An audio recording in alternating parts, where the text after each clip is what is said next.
Hey guys, how's it going? So I'm a lead in the 141 Royal Sidewinders, which is Growling Sidewinder Squad. And him being a big name in DCS, he attracts a lot of people, and a lot of those people are new people. So we get a lot of candidates that are newer players, and a big thing I always hear from them is they don't know how to evade missiles. They're like, I die every time. I don't know what I'm doing wrong. I keep getting hit. So I wanted to make this video to try and help those guys out. I know there's a lot of these tutorials already. I wanted to make one that's kind of basic for a geared towards a newer player, but like covers the meat and bones of everything. Kind of a comprehensive, not advanced, but if you do these things, you should be pretty good type deal. So hopefully that will work out.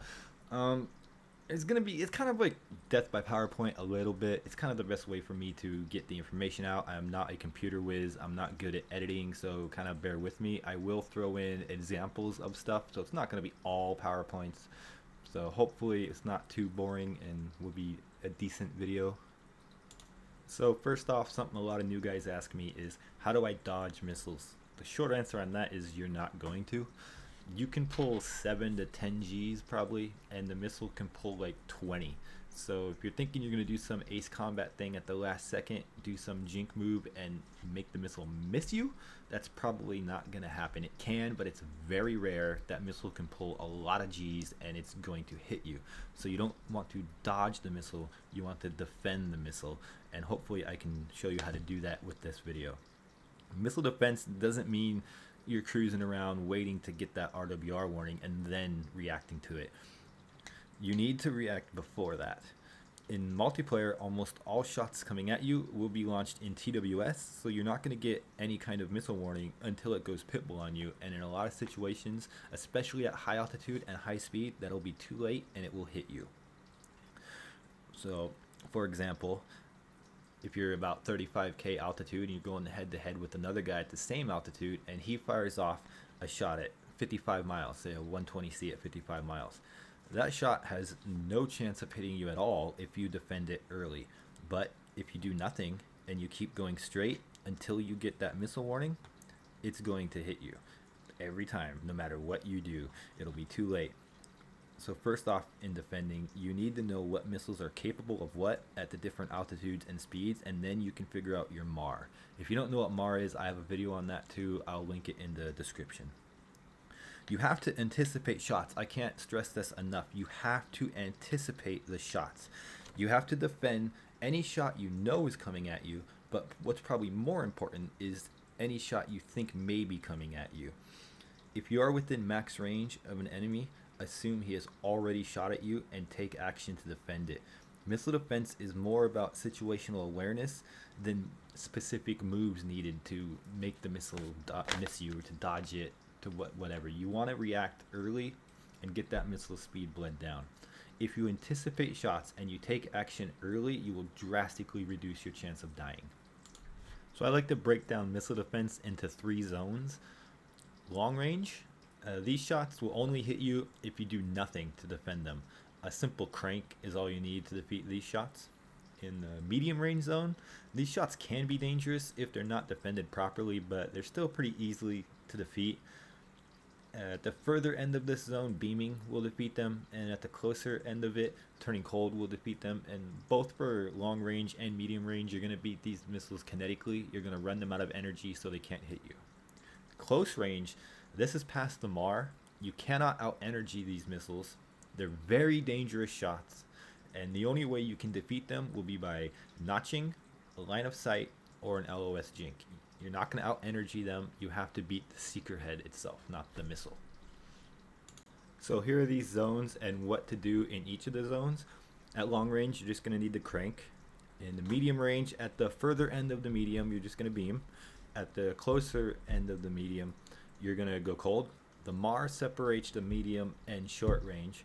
And in short range, you're going to notch, LOS jink, or you're going to line of sight. Here's the ranges, the zones as I call them, and what you need to do in each zone. You'll notice that I don't have any set ranges to separate these zones. That varies greatly depending on altitude, speed, all of that. Here's where knowing what the missiles can do at what speeds and what altitudes comes into play, so you can calculate in your head where the MAR is and then where these zones are from there. That takes a little bit of time, a little bit of experience. It sounds kind of complicated at first, but once you learn it, it's really easy. You can do it fast and it's no big deal. So just practice it and you'll get a feel for it pretty quick. We'll go from long range to short and explain all these. So first up is cranking. Cranking is turning diagonal to the enemy while keeping him within your radar gimbal limits so you can still see him on your radar. Cranking both forces the missile to constantly turn to hold a lead on you, which bleeds the missile's energy. Remember, a turning missile is always using its energy. And it also increases the distance the missile has to travel to hit you. Some people, especially people that come from arcade games, Ace Combat and stuff, or they watch Top Gun one too many times, they think that turning back and forth in a zigzag pattern is the best way to do it. This is not true. Every time you turn back, you're turning into the missile. Every time you change direction, you're turning back into the missile and you're decreasing the distance it has to travel to hit you, which is not a good thing, obviously. So you want to pick a direction and you want to stay that direction. At high altitude, cranking is also commonly combined with diving to pull the missile down into the denser air where you'll have more drag on it and you'll make it bleed even more of its energy. Cranking can be used not only to defeat incoming missiles, but also, since it reduces the closing speed and increases distance the missile needs to travel to hit you, it can be used to deny the enemy a shot in the first place. Once again, if cranking to defeat a missile, do not turn back in from the crank. You will decrease the distance the missile needs to get you. Pick a direction, crank that direction. Here's your basic crank. It works for long range shots. So you think some guy shot at you at long range, all you've got to do is turn one direction until he's on the edge of your radar so you can still see him. Dive down with the crank and just stay there. And the long range shots will not hit you if you do this. Now we'll go to an in-game demonstration of this. Here is cranking. This is for long range. The AI here is set to shoot at me at max range. So once you think you're in a position where he might have taken a long shot at you and you want to make sure, you just crank to the side. You keep him within your radar limits so you can still see him. Pick a side, go to one side, dive down a little bit to drag that missile down into the thicker air. Stay that direction, don't turn back, and it will not catch you. It's just going to go right behind. There's not a whole lot more to say about this, so you can just watch it go right behind me.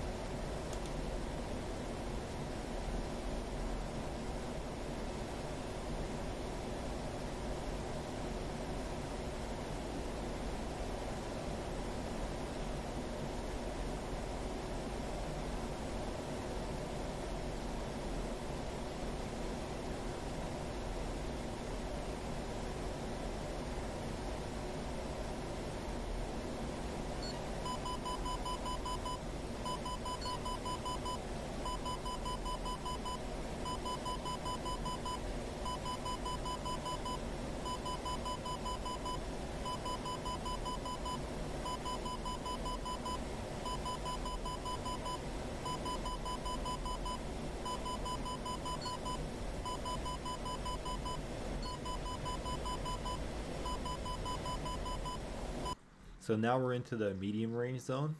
At the further end of this zone, beaming can be used to defeat missiles. Beaming is putting the missile on your 3 or 6 o'clock and flying 90 degrees to it. This makes the missile turn the most to pull its lead, which bleeds its speed. And it also increases the distance it has to travel to hit you. This is also commonly used with a dive to pull the missile down into the denser air, which will bleed even more of its energy.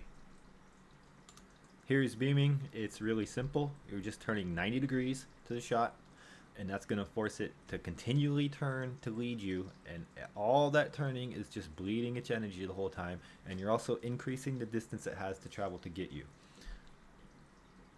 And let's go to a in-game demonstration of that now. So here is beaming. I have an AI set to shoot at me halfway between max range and no escape. So once I think I'm in that medium zone, the outer edge of it, and I think he might have shot at me, you're just going to turn 90 degrees to him.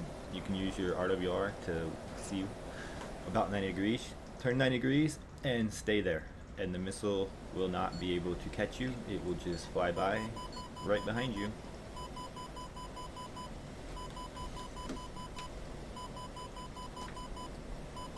pretty simple. It's not a whole lot to explain here. You're just flying straight. Won't catch you.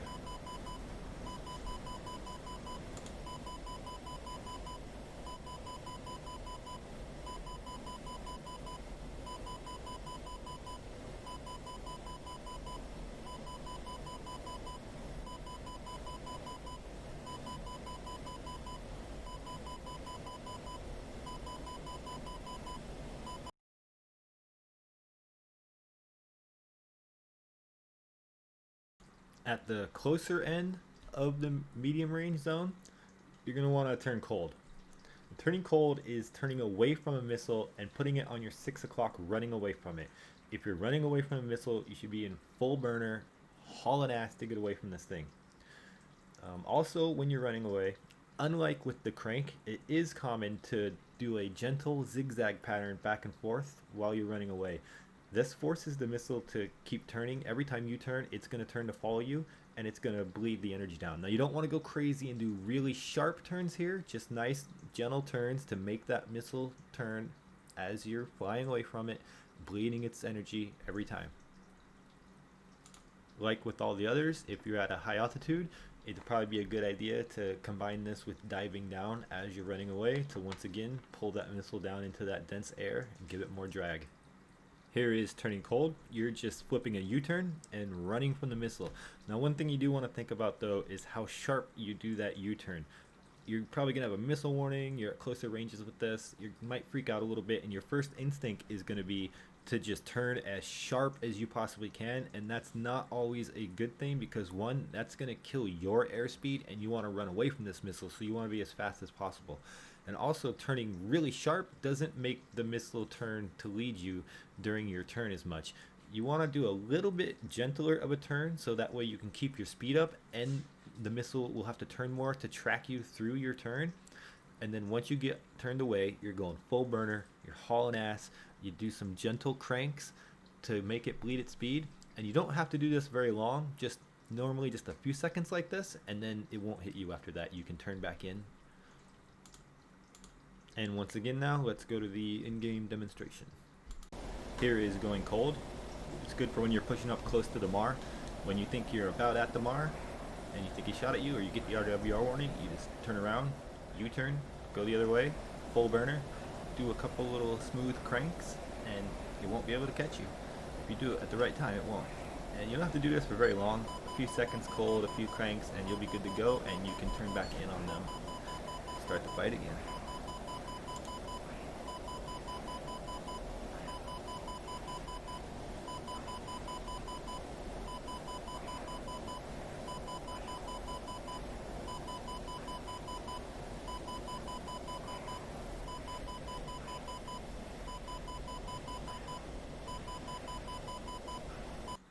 Okay, now we're into the short range zone, and first up for that is notching.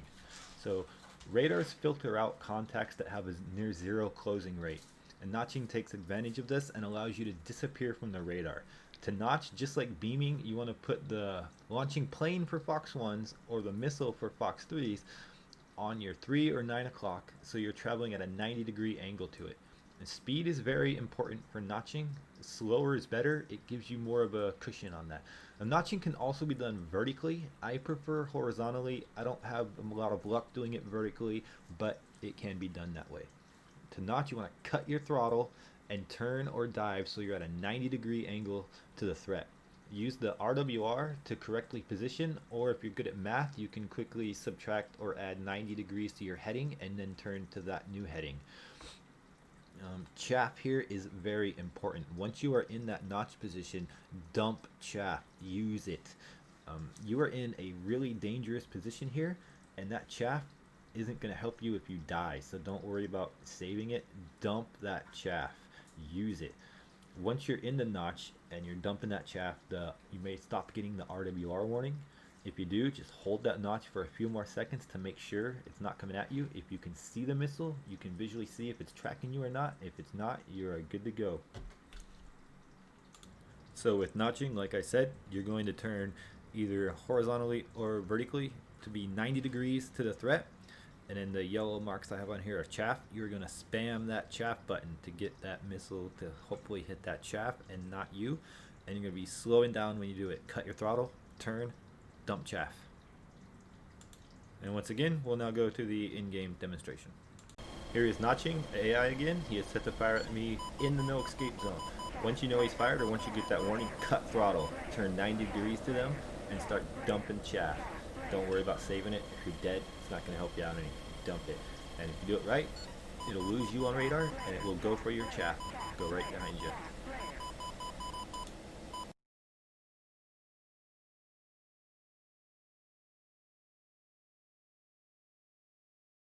So another way you can notch is what I call the S notch. I consider this to be more of a last resort, kind of iffy, but it works.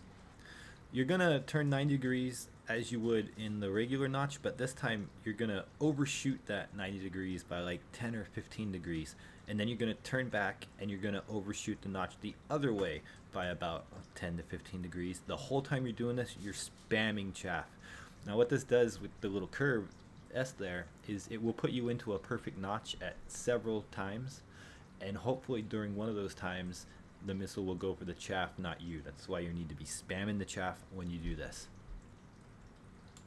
Here is the S notch. Like before, you're going to turn in 90 degrees, but this time you're going to overshoot that 90 degrees a little bit and then turn back and overshoot it again a little bit, and the whole time you're going to be dumping the chaff. And hopefully during this time, in one of the times when you're notching it during this, it will go for one of the chaff and not you. I'm not going to do a in-game for this. It's pretty obvious. You've already seen the notch. You do the same thing. You just overshoot a tiny bit and then turn back a tiny bit. I think from the picture here, you can understand what I'm talking about. Next up is LOS jink. This works good at about a 90 degree angle, so it's good if someone sneaks up on you and you don't see them. So all missiles have a limit to how fast they can track an object moving across its seeker head. The goal is for you to move so fast across the seeker head that it loses you. For this to work, you need to be fast, like Mach 0.9, Mach 1, and when the missile is about 2 miles away, I gotta eyeball it. Once it's pretty close, what you want to do is just brake into it or away from it. Full max turn, max burner, brake into it as fast as you can, and hopefully you'll move across the seeker head so fast that it won't be able to hold the lock on you, and you'll lose it that way. I consider this a pretty last ditch. It's pretty scary to do. It doesn't always work, but it can save you in a pinch. Here's what that looks like. It works best for me anyway if you're already at or close to at a 90 degree angle when they fire you. So like I said, it's good if someone sneaks up on you from the side and you just don't see it until it's basically too late. So once you know the missile's coming at you and you see that it's pretty close, you're going to want to do a max rate turn at full burner, either directly into or directly away from the missile, and hopefully that will lose the missile for you. Pretty last ditch. Works, sometimes doesn't, but it works for you in a pinch. I did intend to do an in-game demonstration of this, but I forgot to record it, and I have a very limited time to do these voice stuff because usually there's screaming kids in the background, and I have to kind of do it when my wife is at the store or something and I'm alone, and that's very rarely, so sorry I did not get that one done for you. And last but not least, we have line of sight. Now this is the only one of these close in short range techniques I guarantee you can work 100% of the time if you do it right. It's very simple. All you're doing is putting terrain between you and the shot. So at low altitude, you simply put a hill, a mountain, anything you can between you and the shot so that it both loses track of you and or hits the terrain instead of you. You're just using the terrain as a shield. You can also do this from kind of medium altitude by diving straight down very steeply into the ground and pulling out at the last second that you can. So the missile will be leading you in your dive. It's going to lead you a pretty good amount. And hopefully by pulling out at the last second, it'll be leading you so much by then that the missile will hit the ground and you will be able to pull out and not hit the ground. Here's what that looks like. There's really not much to be said about it. You're just putting a hill, a mountain, an object, some type of terrain between you and the shot, using it as a shield so the missile will hit that and not you. That will work every time. The other close-in techniques, they're effective. The notch is pretty good, but like all these close-in shots are going to be very dangerous. So don't go saying, "Oh, Praetorian told me to do this and it would work, but I died." Like, it's hit or miss with some of these because these are very dangerous shots you're trying to avoid. But what I've told you, they are effective. They do work. Just practice them. You'll get better. I wasn't going to talk about Mar in this video, but I did mention it a few times, so I should probably go over some stuff real quick. Um, to know what when you need to defend and how to defend, you need to know the max ranges of the missiles you're going against so that you can determine the Mar. You need to not only defend shots you know are coming, but shots you also think may be coming, and assume any hostile within max range for his weapons has already shot at you and take action. So below on the graph here, there's some basic Mar numbers. These can change. It can vary by altitude, by speed, but here's some basic numbers, and these are the ranges at different altitudes for different weapons that you need to react by that point. Past that point, you're in the short range zone, and the shots become very dangerous. Thanks for sticking with me. If you watch this whole video, I'm not very good at editing and all that. It might be kind of a crap one, but I do think the information is pretty good, and if you put this stuff to use, you'll die less. Also, I'll plug my squad a little bit. I am a squad lead for the 141 Royal Sidewinders. If you would like to come join us or see us, come to the Growling Sidewinder Discord. You can go to add role and give yourself the candidate role. That will give you access to some of our squad channels. You can chat with us, talk with us. We're more than happy to help anyone. And then, check us out. Come see. Thanks for watching. Hope it helps you out some.